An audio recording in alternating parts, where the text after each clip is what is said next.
If you have big dreams in life, but you simply don't feel good, then how can you live up to your full potential?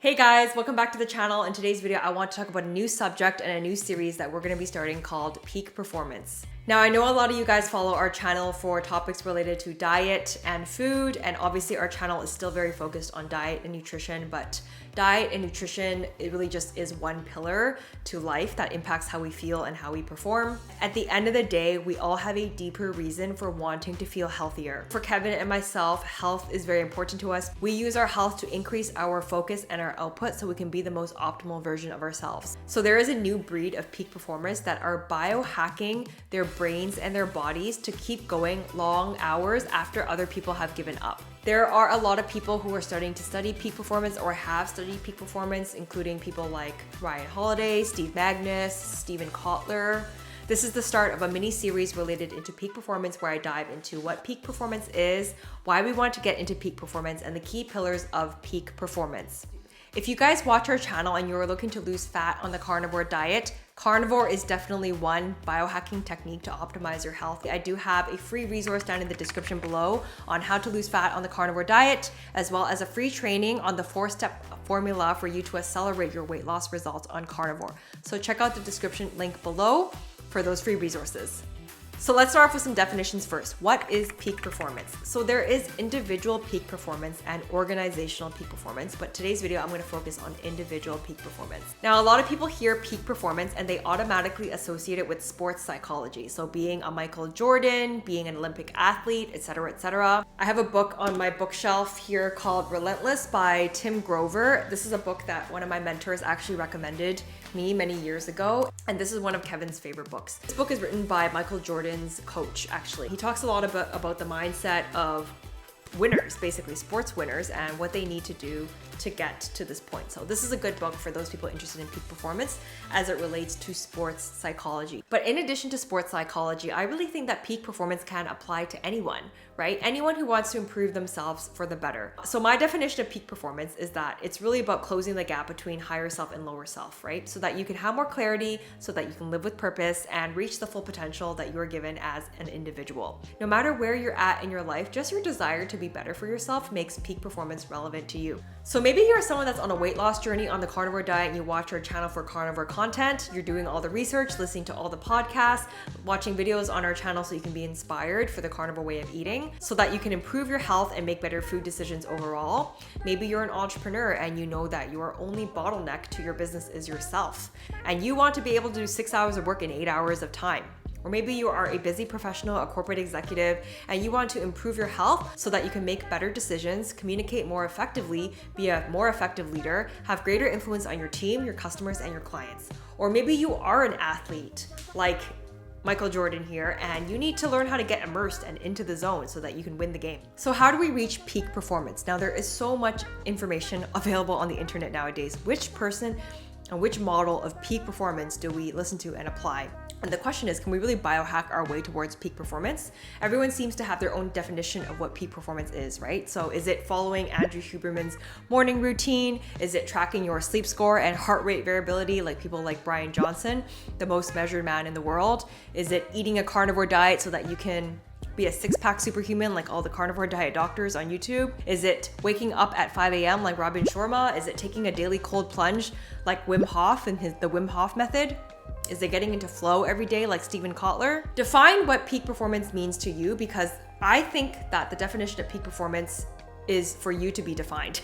And so again, for me, individual peak performance is the goal of realizing our potential that we're given as individuals. I think peak performance in itself is very much the same thing as self-actualization. Self-actualization, if you guys remember Maslow's hierarchy of needs, we all have an inner dialogue in our heads. And there is an optimal version of you, or what I call the higher self, and the less optimal version of you, which I call the lower self. The lower self version of you is the one that's more fear driven, that's, going through the motions of day to day, that's held back, that's scared of showing up as who you really are, worried about what other people are going to think about you, scared of saying what you really want to say, scared of people judging you. And the gap between lower self and higher self is your unfulfilled potential. The higher version of you is the version that you know deep down inside that you can be the best version of yourself, your hopes and your dreams, what you want in life, and the person that you know that you're capable of being. And that gap between lower self and higher self is unrealized self potential. So achieving peak performance requires a lot of things. It requires actual behavioral change and breaking through a lot of psychological barriers. So you have to learn how to ignore the naysayers, learn how to handle uncertainty and risk, learn how to take action in spite of fear. You have to learn how to develop a growth mindset, learn how to show up for yourself every day, regardless of whether you want to or not. And you have to not be afraid to make mistakes and fail, which all of those things that I mentioned are very different from the way most of us were raised and the way that most of us were things that we were taught in school. And then there are more scientific, tangible things that you can do, scientifically backed things that you can do, like biohacking, tracking your heart rate variability, eating a carnivore diet, meditation, red light therapy, saunas, visualization, binaural beats, strength training. There are all sorts of tangible, scientifically backed things that you can do to reach peak performance. Now, why do we want to achieve peak performance? Well, obviously we want to optimize our physical health so that we can win at whatever it is that we're applying ourselves to, so that you can improve your performance, your focus, and your energy, so that you can live the life that you want to live, so that you can be the person that you want to be and to do the things that you want to do. And by reaching peak performance, you should be feeling more energized and have higher and more consistent levels of energy throughout the day. You have a brain that's more focused and more clear. And overall, when your brain is sharper, you just work much more efficiently and you get things done much faster. And when you're focused and you're good at managing your time, you can get all of the things that you need to get done in a shorter amount of time. So when you're in the zone, you're focused, you're in flow, you can get 8 hours of work done in 6 hours. And when you're focused and in the zone for an entire quarter, you can get what most people get done in a year, an entire quarter. So what areas of your life do you want to optimize for peak performance? Now, I will make another video as a part of this series where I do a deeper dive into each of these 4 pillars. Sleep and recovery is a big one. High functioning athletes and executives understand the importance of stress plus rest. We spend a third of our lives sleeping, and sleep is so important and critical to our body's functions, but most importantly, your body's physical health and mental cognition. So for peak performance, I highly recommend tracking your sleep with metrics. A sleep tracking device such as an Oura Ring will tell you things like how much REM sleep you're getting every night, how much deep sleep you're getting every night, what your average heart rate variability is, and you can really understand how tweaks and changes to your lifestyle can impact your sleep and help you optimize your sleep. It doesn't matter how optimized your morning routine is or your night routine. It doesn't matter if you have like the most rigid morning routine in the world that's 4 hours long. If you're not getting enough sleep, it doesn't matter how you manage to block out your day in Google Calendar, which method of deep work by Cal Newport you are implementing to maximize your day if you're not getting enough sleep, and more specifically REM sleep. So not only should you be optimizing your sleep routine to maximize sleep, but there are a lot of things that you can do to improve your sleep. Better sleep will elevate your thinking so that you can be your best self. And to quote Dr. Matthew Walker, who is a professor at UC Berkeley, and he studied sleep extensively, sleep is the single most effective thing that you can do to reset your brain and body every day. The second thing that you can do to get into peak performance is to optimize your nutrition. So diet is a very controversial subject on the internet, right? Everyone and their grandma has an opinion on what is the best and most optimal diet. So if you're struggling to figure out what the best diet is for you, here are a couple of factors that you should consider. The first and most important thing about assessing any diet and whether it is good for you and appropriate for you is whether you can stick to it 100%. It doesn't matter how amazing a diet is if you can't stick to it. The fact that it is amazing for ABC, XYZ reasons would be completely irrelevant to you, right? Because you can't adhere to it. If you have an abstainer personality, then a carnivore diet would be amazing for you. And it's also based on your own unique situation. If you have gut issues, autoimmune condition, then a pure carnivore diet would be amazing for you. Another factor that you should consider when choosing the right diet / eating protocol is what your goals are.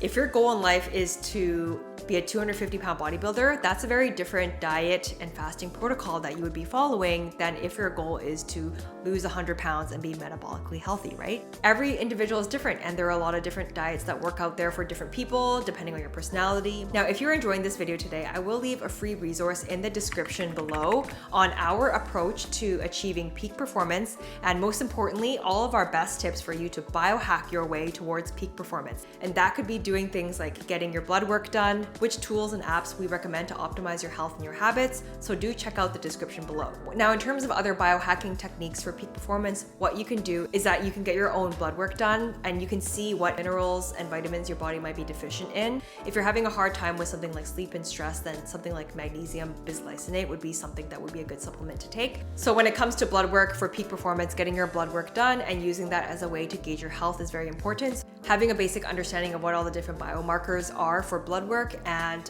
how you can analyze them and interpret them and use that data to optimize your health and your performance. There are also other biohacking techniques which are, things that you can spend money on, like red light therapy, compression therapy, massage therapy, stuff like that. Next pillar of peak performance is training. So peak performers know that prioritizing physical exercise and their training will contribute to success in other areas of their life. So whether it's training for weight loss, muscle gain, all peak performers know that training and exercise is non-negotiable. This is why CEOs and executives, entrepreneurs are usually at the gym first thing in the morning before dawn. It's not just about staying in shape, but it's just something that helps keep you grounded and helps keep you performing as your best self throughout the day. It's a lot easier to stick to consistent exercise when you see it as a non-negotiable. That's just a part of your life that helps you optimize all the other areas of your life, as opposed to this thing that you have to dreadfully do to try to lose weight. And the importance of exercise and training is also why you have a lot of professional athletes hiring coaches to help them with training and mindset and stuff like that. Now, the last thing to consider for peak performance is behavioral change, aka mindset and habits.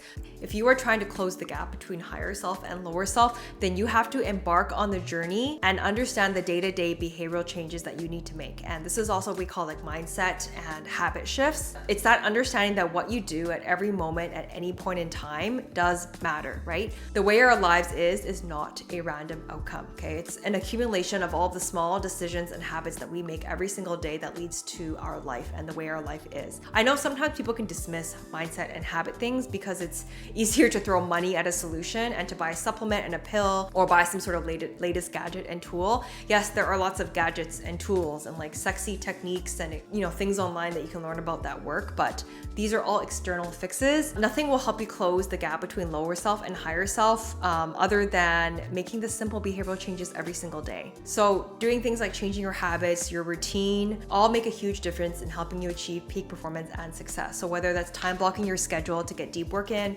planning tomorrow today, doing a daily brain dump for any thoughts that come to your head, daily meditation, daily reading. If you are an ambitious individual, if you are an executive, an entrepreneur, a busy professional, and you want to expand your impact, then you need to learn and actively train yourself to develop a growth mindset and to keep acting in a way that is consistent with that of a growth mindset, which is all about learning how to get outside of your comfort zone and be used to getting outside of your comfort zone and learning how to stay there so you don't have to keep going back to your comfort zone every time something uncertain or scary happens.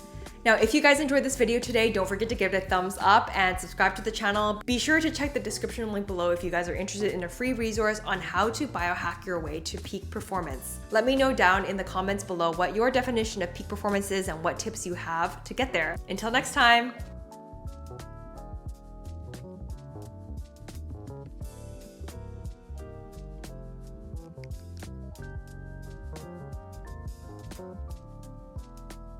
Thank you.